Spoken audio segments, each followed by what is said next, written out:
নমস্কার। আজ পড়ব শ্রী শ্রী রামকৃষ্ণ কথামৃতে প্রথম খণ্ডের কিছু অংশ। তব কথামৃতম তপ্ত জীবনম কবিভিরীড়িতম কলমশাপহম শ্রবণমঙ্গলম শ্রীমদাততম ভুবি গৃণন্তি ये ভূরিদা জনাঃ।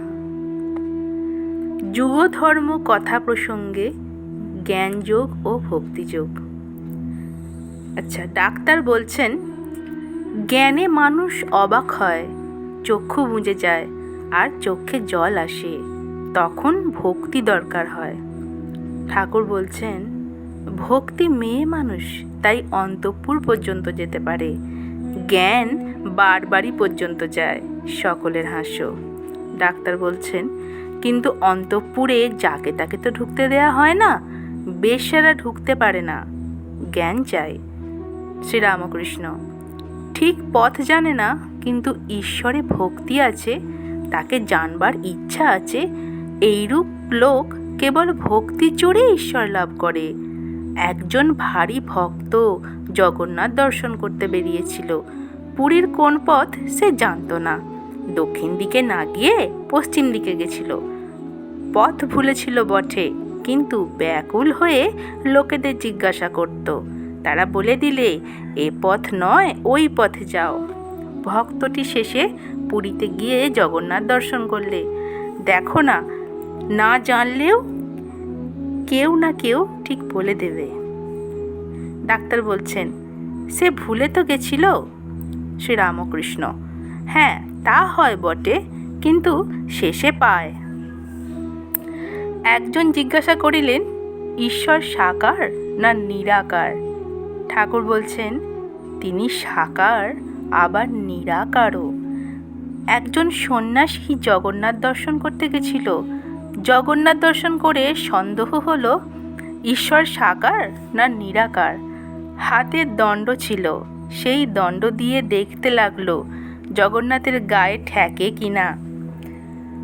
একবার এধার থেকে ওধারে দণ্ডটি নিয়ে যাওয়ার সময় দেখলে যে জগন্নাথের গায়ে ঠেকলো না।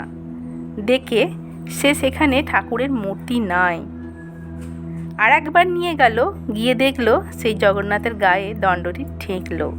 তখন সন্ন্যাসী বুঝলো ঈশ্বর নিরাকার, আবার সাকারও। কিন্তু এটি ধারণা করা বড় শক্ত। যিনি নিরাকার তিনি আবার সাকার কী রূপে হবেন, এ সন্দেহ মনে ওঠে। আবার যদি সাকার হন তো নানা রূপ কেন? ডাক্তার বলছেন যিনি আকার করেছেন তিনি সাকার, তিনি আবার মন করেছেন, তাই তিনি নিরাকার, তিনি সবই করতে পারেন। ঠাকুর বলছেন ঈশ্বরকে লাভ না করতে পারলে এসব বোঝা যায় না। সাধকের জন্য তিনি নানাভাবে নানা রূপে দেখা দেন। একজনের এক গামলা রং ছিল, অনেকে তার কাছে কাপড় রং করাতে আসতো। সেই লোকটি জিজ্ঞাসা করত তুমি কি রঙে ছোপাতে চাও? একজন হয়তো বললে আমি লাল রঙে ছোপাতে চাই। অমনি সেই লোকটি গামলার রঙে সেই কাপড়খানি ছুপিয়ে বলল এই লও তোমার লাল রঙে ছোপানো কাপড়। আর একজন হয়তো বললে আমার হলদে রঙে ছোপানো চাই।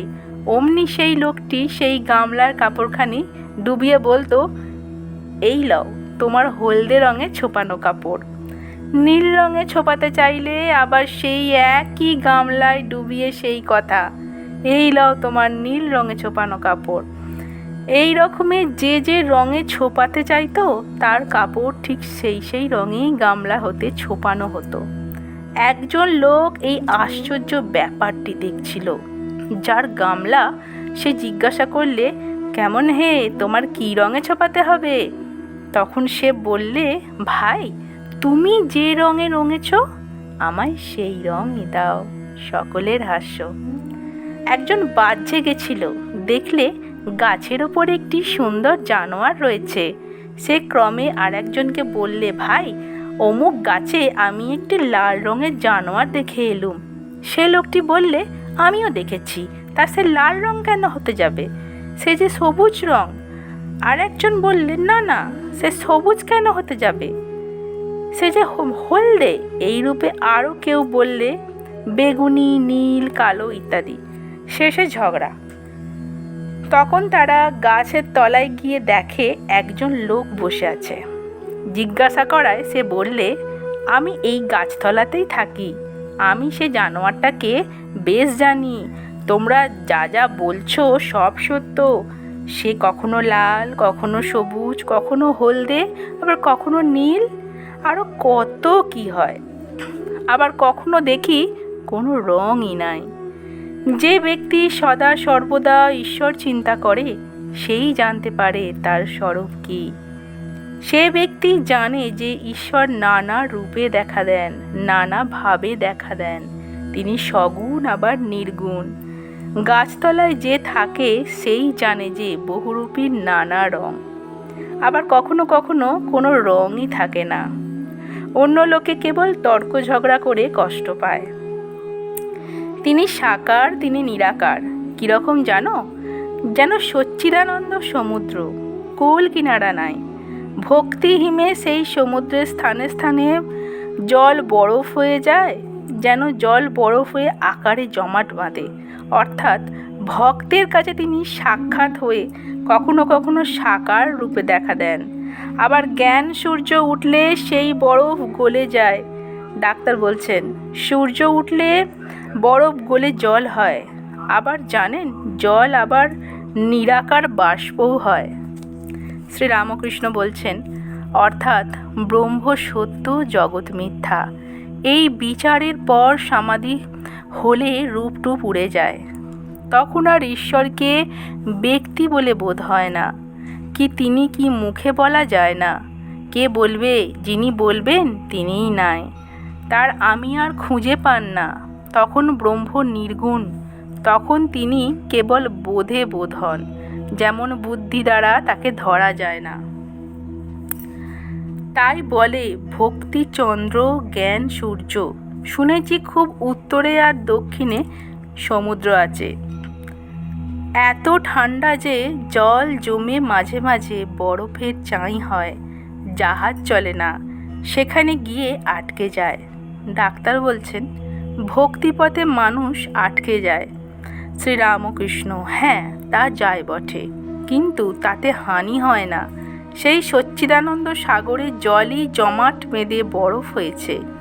যদি আরও বিচার করতে চাও, যদি ব্রহ্ম সত্য জগৎ মিথ্যা এই বিচার করো, তাতেও ক্ষতি নাই। জ্ঞান সূর্যেই বরফ গলে যাবে, তবে সেই সচ্চিদানন্দ সাগরই রইল। এরপর বলছেন, কাঁচা আমি ও পাকা আমি, ভক্তের আমি, বালকের আমি। আচ্ছা, জ্ঞান বিচারের শেষে সমাধি হলে আমিটা আমি কিছু থাকে না, কিন্তু সমাধি হওয়া বড় কঠিন। আমি কোনো মতে যেতে চায় না, আর যেতে চায় না বলে ফিরে এই সংসারেই আসতে হয়। গরু হাম্বা হাম্বা বা আমি আমি করে, তাই এত দুঃখ।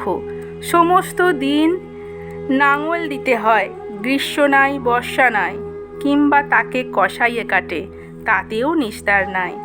চামারে চামড়া করে, জুতা তৈয়ারি করে, অবশেষে নাড়ি ভুঁড়ি থেকে তাঁত হয়। ধনুরির হাতে পড়ে তখন তুহুং তুহুং করে, তখন নিস্তার হয়।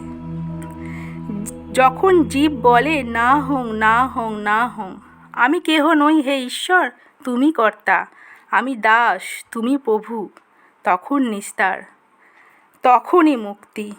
সকলের হাস্য। নমস্কার।